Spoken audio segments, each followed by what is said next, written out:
बंगाल को आप कैसे देखते हो?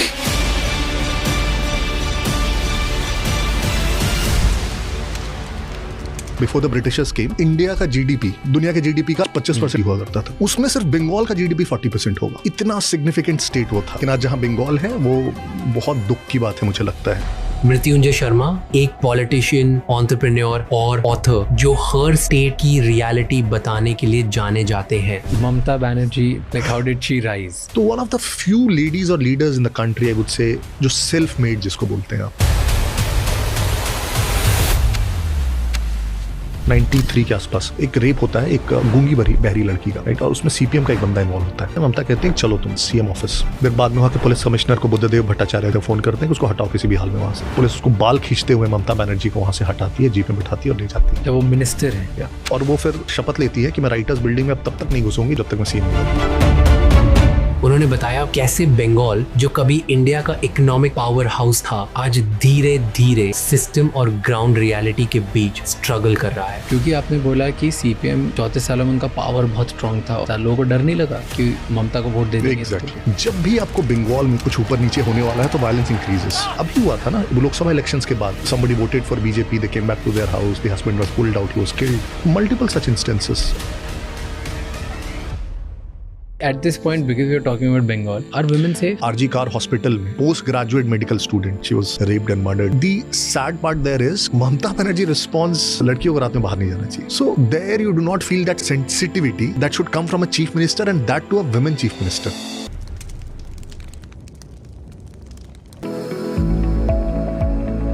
West Bengal, our guest is back, the state champion. हर बार एक स्टेट के आते हो आप, एक स्टेट की बात करते हो और पूरा फिर डिकोड करते हो, उनकी हिस्ट्री बताते हो. I really like that. I feel, I genuinely, and I have to say this, right, मेरे को ऐसा लगता है मैं स्टेट्स की हिस्ट्री के बारे में आपसे जितना सीखता हूँ ना, मैंने मेरी स्कूल की बुक्स में कहीं नहीं पढ़ा. मेरी history is, you give me perspective from politics point of view, industry point of view, उधर का उस जगह में कास्टिज्म, रिलीजन वगैरह क्या सीन है, माफिया का क्या सीन है, लाइक गुड बैड अगली सब बता. I love it. I think we should do it for every state, one state at a time. This is our third state, West Bengal. क्या, tell me, let's start from this. Like आज बंगाल को आप कैसे देखते हो? क्या स्टेट है वहाँ पे? बंगाल मुझे लगता है कि शायद सबसे बड़ा एक one of the most interesting states in India, one of the most interesting tales of how. So there's a very beautiful line which says the best stories are made out of miseries. Okay. Right? So I think there's not a more miserable story Bengal के जैसा. बंगाल जहाँ से शुरू हुआ और बंगाल आज जहाँ पे है, and a lot of people may not like this statement, लेकिन आज जहाँ बंगाल है वो बहुत दुख की बात है, मुझे लगता है, right? And there's context to it. Just 200 साल पहले आप जाइए सिर्फ, the Britishers entered India. Britishers India में कहाँ से एंटर किए? एंट्री ठीक है, उनके अलग अलग पॉइंट्स थे. Finally where did they settle? Calcutta, Fort William, right? Dutch आए, उन्होंने कहाँ अपना सेंटर बनाया? चिंसुरा, जो बंगाल में है. फ्रेंच है, चंदन नगर, जो अगेन वो सेम हुगली रिवर पे. ये तीनों सेंटर्स आप देखेंगे, it is all situated on that Hooghly river to the port of Calcutta. All of them, why did they come to Calcutta? सब कैलकाटा ही क्यों आए, वहीं पे क्यों सेटल हुए? क्योंकि कैलकाटा अगर आप देखेंगे, and when I say Calcutta, the Bengal region broadly, it used to be the most prosperous state, और सूबा उस समय बोलते थे. मुगल के रीजन में सूबा होते थे. सूबा ऑफ द इंटायर सब कॉन्टिनेंट, पूरा सब कॉन्टिनेंट का मैं बोल रहा हूँ, राइट? तो अगर बोलते हैं कि इंडिया का जीडीपी बिफोर द ब्रिटिशर्स केम, दुनिया के जीडीपी का 1/4 था, 25% इंडिया का जीडीपी हुआ करता था. उसमें बंगाल का, and there are debates on that, उसमें सिर्फ बंगाल का जीडीपी 40% होगा. इतना सिग्निफिकेंट स्टेट वो था. Now this is just economy that I am talking about. Talk about literature, talk about Renaissance. India में रेनेसा कहाँ से आया? बंगाल रेनेसा उसको हम बोलते हैं, राइट? और कहीं की रेनेसा नहीं बोलते हैं. सबसे पहले सोशल मूवमेंट जो इंडिया में स्टार्ट हुए, राइट, जो भी हमारे समाज में एक तरह से कुरीतियाँ थी, चाहे चाइल्ड मैरिज हो, कास्टिज्म हो, अनटचेबिलिटी हो, उसके खिलाफ किसने शुरू किया? Raja Ram Mohan Roy, Ishwar Chandra Vidyasagar, all of them held from Bengal. Sciences की बात करोगे, जेसी बोस कहाँ से थे? बंगाल. लिटरेचर की बात करोगे, रविंद्रनाथ टैगोर, बंकिम चंद्र चट्टोपाध्याय, सब कहाँ से थे? Bengal. So Bengal is actually that region जो इकोनॉमिकली, सोशली, कल्चरली इंडिया का सबसे रिचर रीजन होगा. एंड कहते हैं कि जो ब्रिटिशर्स थे वो जो वेस्टर्न हेमिस्फेयर है उसको लंदन से रूल करते थे और पूरे ईस्टर्न हेमिस्फेयर को कलकत्ता से रूल करते थे. तो दुनिया के 2 कैपिटल में एक था कलकत्ता. इंटरेस्टिंग. सो उस जगह को जब आप देखते हो ना, उस एक पिनकल से नीचे उतरते हुए, दैट फील्स वेरी सैड कि हमने इसको क्या बना दिया है. And secondly we are not able ready to accept it. Accept नहीं करेंगे उसको. अभी भी वो प्राइड ना कि नहीं हम तो बहुत अभी भी कल्चरली, सोशली हम तो बहुत आगे हैं दुनिया से. हम रिच हैं. हाँ, रिच है. वो हैंगओवर नहीं जाता है, right. So that's something like कि जमींदारी चली गई लेकिन अभी तक वो अकड़ है जमींदार की, राइट. कि बट ऐसा क्यों हुआ? Like you are saying, and I was reading a stat कि इंडस्ट्रियल जो कंट्रीब्यूशन है उनका जीडीपी में इंडिया की, आप तो 200 साल पहले बोल रहे हो, मैं 1947 की बात कर रहा हूँ, तभी 27%. yes, 27%. Like after independence also वो 27% पे थे, आज शायद 3% से भी कम है. Correct, right. तो उनका कंट्रीब्यूशन इतना सिग्निफिकेंट था इवन आफ्टर इंडिपेंडेंस कि व्हाटएवर ब्रिटिशर्स ने आके बहुत सारा तबाही मचाई, अप एंड डाउन कर दिया, फॉरगेट दैट. हमारे हाथ में ही था, हमारे ही रूलर्स थे, हमारी गवर्नमेंट थी. उसके बाद ऐसा क्या हुआ दैट ऐसा डाउनहिल हो गया and today Bengal is not able to attract, ना वो इन्वेस्टर्स अट्रैक्ट कर पा रहा है, ना वो यूथ को अपने खुद को वहाँ रख पा रहा है. एंड हमेशा you just keep hearing violent stories. Why? What has happened? So that's a very good start कि जब हम आज़ाद हुए तो उसका कंट्रीब्यूशन 27% था. इंटरेस्टिंगली बॉम्बे का 33% था. लेकिन अनदर इंटरेस्टिंग पॉइंट इज कि बॉम्बे में महाराष्ट्र भी आता था, गुजरात भी आता था. तो गुजरात बाद में अलग हुआ जब स्टेट्स रीऑर्गेनाइज हुए. तो गुजरात को आप हटा दीजिए तो Calcutta was the leading industrialised region of India आज़ादी के समय तक. So that's very interesting. कहते हैं कि पूरा जो इंडस्ट्रियल रेवोल्यूशन हुआ यूके का, वो आप देखेंगे, कहते हैं कि उसको फंड किया उन्होंने बंगाल के पैसे से. बंगाल जो ब्रिटिशर्स थे, पहले ईस्ट इंडिया कंपनी जो आई, तो पहले तो वो ट्रेडिंग कंपनी के तौर पर आई थी. 1757 के जो बैटल हुआ, पलासी का युद्ध हुआ, जिसमें उन्होंने हराया सिराजुद्दौला को, और उसके बाद they established themselves as a ruler, so called. फिर 64 में बैटल ऑफ बक्सर हुआ, जिसके बाद उनको वहाँ पे रेवेन्यू राइट्स मिल गए कि वो बंगाल, बिहार, उड़ीसा, इस रीजन को दीवानी कलेक्ट करेंगे. दीवानी बोलते थे, रेवेन्यू, राइट. और मुगल्स ने कह दिया कि अब आप ही कलेक्ट करेंगे, हमें थोड़ा सा हिस्सा दे देना. तो लेजिटिमाइज हो गया. Robert Clive was the governor general 57 में, जब ही actually annexed this. Robert Clive वापस गया उसके बाद यूके 1760 में. वो 3 लाख पाउंड उस समय लेके गया. It made him one of the richest man in Europe. और उसके बाद फिर वो आया एक बार 67 में 70 तक रहा, फिर 4 लाख पाउंड लेके गया. Somebody who was just a governor general of Bengal for 3 years and 4 years, returning with 7 lakh pounds then. It would today be at least $50 million or pounds. तो आप सोचो क्या प्रॉस्पेरिटी रही होगी. Now again, back to 1947. उस समय तक भी वो डिक्लाइन नहीं था. Even with all this, I would say, Bengal survived. Right? Because again, there was so much of potential. The people, education-wise भी आप देखेंगे ना, the first colleges, the premier colleges were established in Calcutta. Presidency College was established in Calcutta. Calcutta Medical College was established there. तो उसके कारण ना culturally, educationally, they were still very prosperous. क्योंकि Britishers जब रूल भी कर रहे थे इंडिया में, उन्होंने उसी रीजन से क्लर्क्स, बाबूज निकालने के लिए एजुकेशन फैलाया, जिसको आप Macaulay and all those westernised education की बात करते हैं. तो उसके दौरान भी, पूरे नेशनलिस्ट मूवमेंट के दौरान भी आप देखेंगे कि दे वर कल्चरली, इकोनॉमिकली चलेगा फिर भी as rich. We got independence. First strike क्या हुआ कि वेस्ट बंगाल से बांग्लादेश अलग हो गया, ईस्ट पाकिस्तान उस समय, राइट. नाउ इकोनॉमिकली क्या हुआ कि जैसे बांग्लादेश अलग हुआ और ईस्ट पाकिस्तान अलग हुआ, तो आप देखेंगे सबसे flourishing one of the industries था जूट का वहाँ पे. तो जूट के मिल्स तो सारे वेस्ट बंगाल में रह गए, जूट प्रोड्यूसिंग एरिया चले गए बांग्लादेश में, राइट. तो सबसे पहला स्ट्राइक वहाँ पे हुआ, राइट. शुरुआत में चूंकि वो पार्टीशन भी आप देखेंगे तो बड़ा इंटरेस्टिंग था.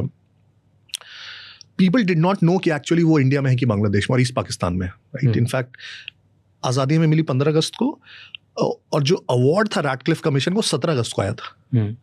तो जब झंडा फहरा रहे थे लोग ना अपने आज़ादी का, तो जो बॉर्डर एरियाज में कई लोगों ने अज्यूम कर लिया, जैसे मुर्शिदाबाद जो बंगाल में, उसमें लोगों ने अज्यूम कर लिया, मुस्लिम मेजॉरिटी था, अज्यूम कर लिया कि ये तो बांग्लादेश में जा रहा है, तो वहाँ सबने पाकिस्तान का झंडा फहराया, राइट।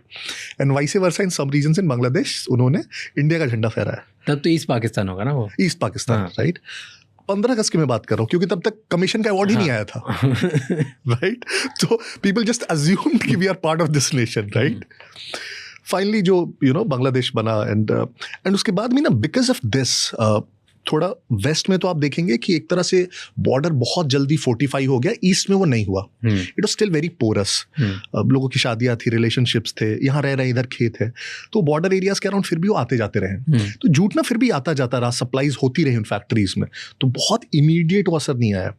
बट स्लोली जैसे जैसे बॉर्डर सील होना स्टार्ट हुए, राइट, 1950 में फिर नेहरू लियाकत पैक्ट होता है कि जो बॉर्डर है, now will seal this, people will not be allowed to go एक साइड से दूसरे साइड। तो धीरे धीरे वो जो जूट का सप्लाई था वो खत्म हुआ, जूट इंडस्ट्री सफर हुई। अब गवर्नमेंट ने कहा कि ठीक है, इसके लिए कॉम्पनसेट करने के लिए थोड़ा हम इसको हैवी इंडस्ट्रीज देंगे स्टेट को। तो शुरू में आप देखेंगे वहाँ बहुत सारी, जैसे आसनसोल दुर्गापुर जो रीजन है, वहाँ कोल बहुत प्रोड्यूस होता है, आयरन और प्रोड्यूस होता है, तो वहाँ स्टील फैक्ट्री लगी बहुत बड़ी दुर्गापुर में, राइट। थोड़ी हैवी इंडस्ट्रीज दी गई कॉम्पनसेशन के लिए। लेकिन दूसरी तरफ नेहरू जी ने, in fact we had discussed in Bihar, if you remember, 1952 में फ्रेट इक्वलाइजेशन की पॉलिसी लाई, FEP है ना, कि मिनरल कहीं भी प्रोड्यूस होगा इंडिया में, सबको बराबर दाम पे मिलना चाहिए ताकि पूरे देश में एक प्रकार का इंडस्ट्रियलाइजेशन हो। तो west Bengal is a very mineral rich state, तो कोल, आयरन और बहुत अच्छा रिच है वहाँ पे, लेकिन उसको कोई एडवांटेज नहीं मिला क्योंकि freight equalisation policy, right. Still it kept on going. आप देखेंगे मेजर सबसे ज्यादा जो टर्न आया, आप देखेंगे वो 1965 के आसपास आया। क्या? 2 मेजर इंडस्ट्री जो बंगाल में थी, जूट और इंजीनियरिंग, राइट। जूट को तो ऐसी नुकसान पहुंच रहा था, इंजीनियरिंग बहुत बड़ी इंडस्ट्री थी। कलकत्ता के आप आसपास देखेंगे पूरी फैक्ट्रीज हुआ करती थी, स्पेशली हावड़ा जो नदी के दूसरी तरफ जो कलकत्ता है, और ये इंजीनियरिंग इंडस्ट्रीज लार्जली डिपेंडेंट थी, पार्ट्स और कंपोनेंट सप्लाई करती थी रेलवेज को, इंडियन रेलवेज को। बहुत सारी कंपनीज थी, एंड्रयू यूल थी, ब्रेथवेट थी, जेसप थी, ये सारी बड़ी कंपनीज थी। तो ये रेलवेज को पार्ट्स और कंपोनेंट सप्लाई करती थी। अब इंटर्न इनके बहुत छोटे छोटे एंसिलरी इंडस्ट्रीज थे जो इनको फिर छोटे छोटे पार्ट्स देते थे। 65 में we had a war with Pakistan, if you remember. 62 में चाइना वॉर, 65 में पाकिस्तान वॉर।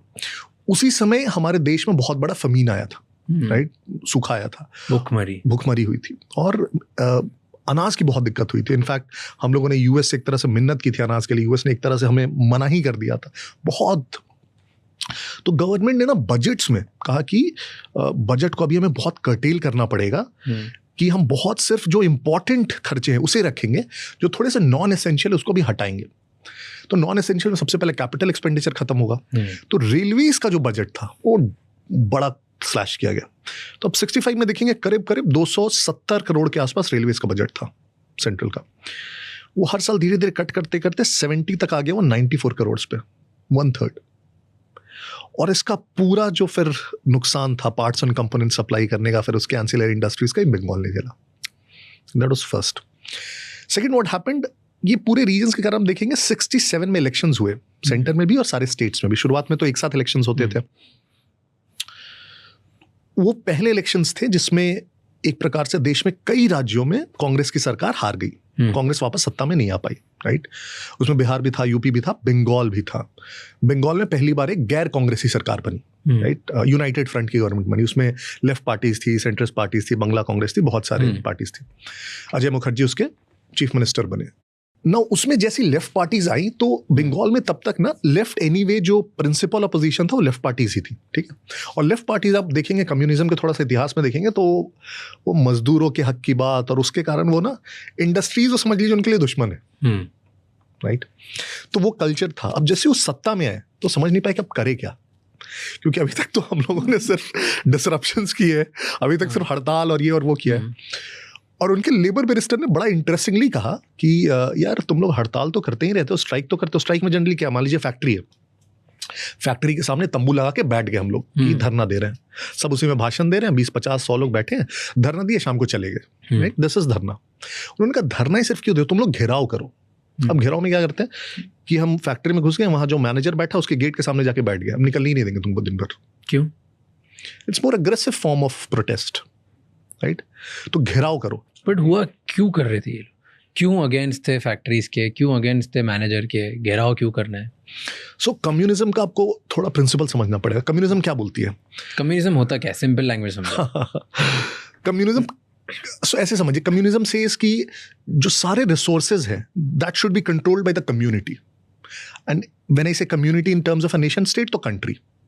तो स्टेट सारा रिसोर्सेज कंट्रोल करे, private property is almost absent, और फिर स्टेट रीडिस्ट्रीब्यूट करे रिसोर्सेज को. तो स्टेट की फैक्ट्रीज हो, स्टेट डिसाइड करे, बराबरी हो सबको. मतलब ये भी काम कर रहा है उतना मिले, ये भी काम कर रहा है उतना मिले. जो नॉर्थ कोरिया एसेंशियली, या और भी बहुत सारा आप देखेंगे, उसके अलग अलग प्रकार है कि जो जितना खेत में उगाएगा उतना खाएगा. It's as simple as that. कोई स्पेशल ट्रीटमेंट नहीं, कोई डिफरेंस नहीं होना चाहिए, राइट? प्रिंसिपली वो है. इसकी आप देखेंगे सबसे पहला जो वेव आया रशियन रिवॉल्यूशन से आया, उसके बाद फिर इंडिया में भी कम्युनिस्ट पार्टी की स्थापना हुई. बड़ा इंटरेस्टिंग लगता है सुनने में कम्युनिज्म, राइट? कि सबको बराबर का अधिकार है, कोई बड़ा छोटा नहीं, but it doesn't actually work practically. Why? क्योंकि as human beings you are driven by incentives, right? मैं राज आपको बोल दूं कि यार तुम कुछ भी करो, दिन के अंदर 500 रुपए ही मिलेंगे तुम्हें, क्योंकि उस मजदूर जो घर बना रहा है उसको भी 500 मिल रहा है. Would you work as hard? Or would you put your talent, your resources, other things to use? No, but as humans we are driven by incentives, right? पता है 2 घंटे काम करके भी उतना ही मिलेगा जितने 10 घंटे, तो 2 घंटे करूंगा, बाकी सोऊंगा. Correct. तो it practically doesn't work, right?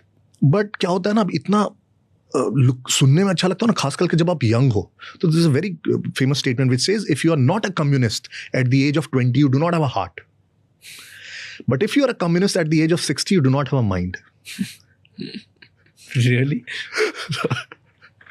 Right?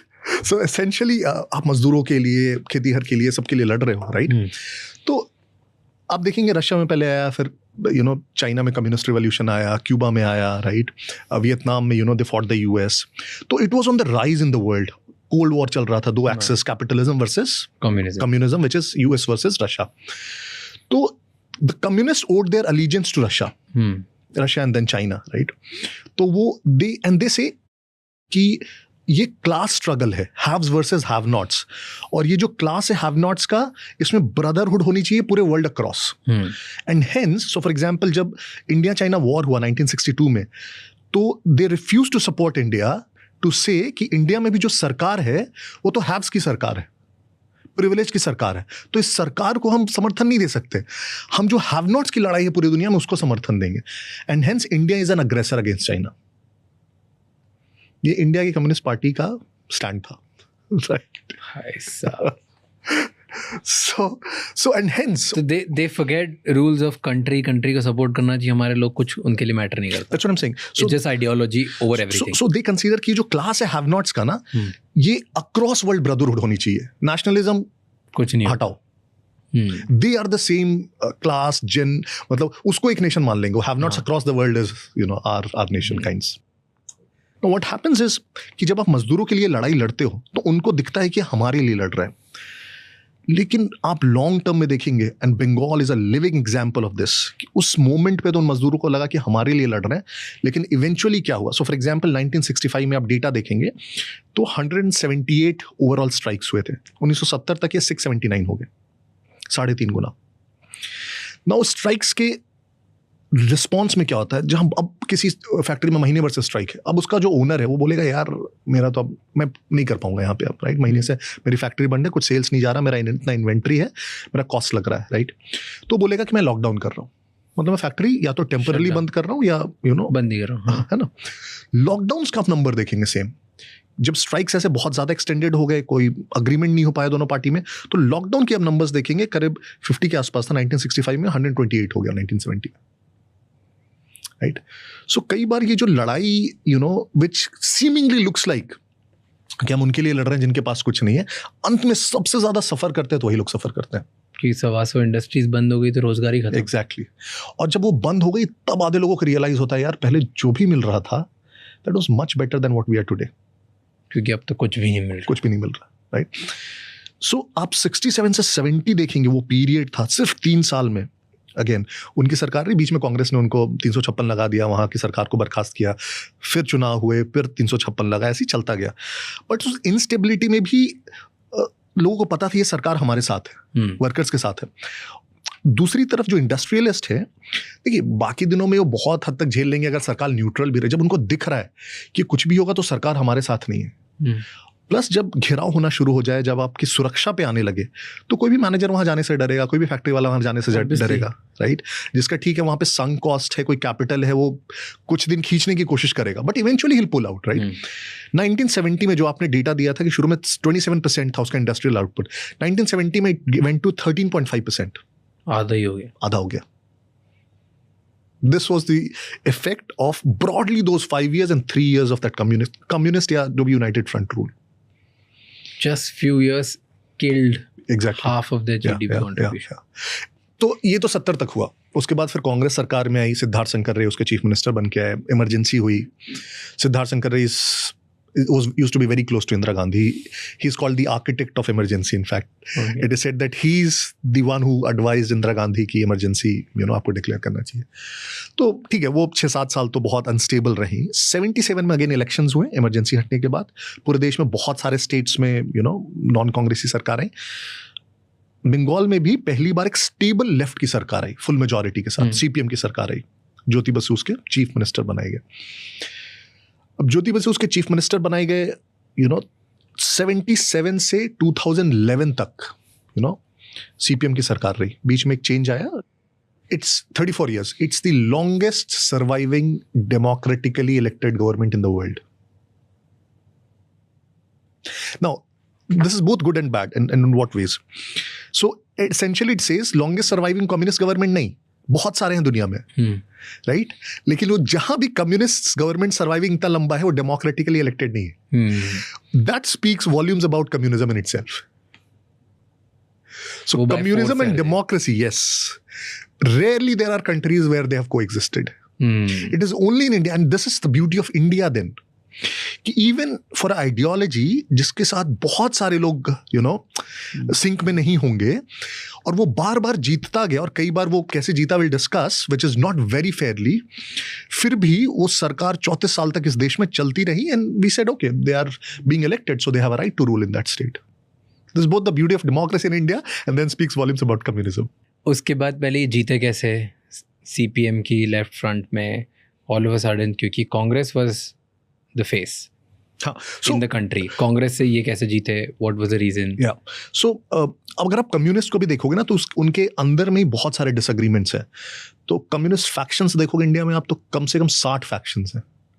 Now coming to 1977 when they won elections, तो क्या हुआ? Because of emergency लगी थी, कांग्रेस के कोई बहुत बड़े लीडर्स भी नहीं बच रहे थे, तो 77 में anyway ना आप देखेंगे कि बहुत बड़ा एंटी कांग्रेस वेव था, and because CPM had been advocating the rights of these people, कम से come on the face of it तो आपको यही दिख रहा है ना कि कैसे लोगों के साथ खड़ा है, तो मजदूरों के साथ खड़ा है, राइट? वैसे लोगों के साथ खड़ा है जो खेत जोत रहे उसके साथ खड़ा है, तो they had a popular support.